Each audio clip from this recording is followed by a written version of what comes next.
ሰላም ጤና ይስጥልን እንደምንላችኋን ውድ ሀመርሃ ቤተሰቦች ዛሬ በዓለማችንና በሀገራችን የተፈጠሩና ያነጋገሩ ያሉ ወታደራዊ ፖለቲካዊ መረጃዎችን በስፋት እንተነትናለን። ዶናልድ ትራምፕ በአዲሱ ኢራን መሪ ላይ የሰጡትን የግድያ ማስጠንቀቂያና የትግራይ ሰራዊት አዛዥ ጸረ ድሮን ታጥቀናል የሚለውን መረጃ በሰፊው ወደ እናንተ የምናደርስ ይሆናል። እስከ መጨረሻው ድረስ አብራችሁን ቆዩ።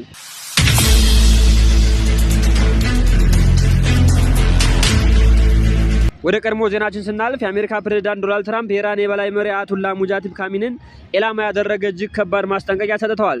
ትራምፕ ኢራን በአሜሪካ ላይ የምታደርገው ማንኛውም ጥቃት ሙከራ እንደማይታገሱ በመግለጽ አስፈላጊ ከሆነ አዲሱን መሪ እስከ መግደል የሚደርስ እርምጃ ሊወስዱ እንደሚችሉ በይፋ አዝተዋል። ይህን መግለጫ የወጣው አያቶላህ አሊ ካሚን በመተካት ልጃቸው አያቶላህ ሙጃሂድ ካሚን አዲስ የኢራን የበላይ መሪ ሆነው በመሾማቸውን ተከትሎ ነው።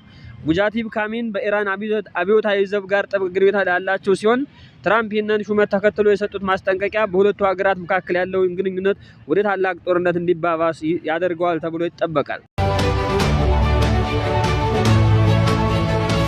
ወደ ሀገር ውስጥ መረጃችን ስንመለስ የትግራይ ሰራዊት ወታደራዊ አዛዥ ጄኔራል ምግበይ ኃይሌ አዲስ መግለጫ ሰጥተዋል። ጄኔራሉ በትግራይ በኩል ያለው ሰራዊት አሁን ላይ ያጸረ ድሮን ቴክኖሎጂና ሌሎች ዘመናዊ መሳሪያዎችን በሚገባ መታጠቁን በይፋ አረጋግጠው ይህ አዲስ ትጥቅ ሰራዊት በአየር ላይ ጥቃቶችን ለመከላከል የሚያስችል ሲሆን በሰሜኑ ሀገር ክፍል ያለውን የኃይል ሚዛን ሊቀይር የሚችል ነው ተብሎለታል።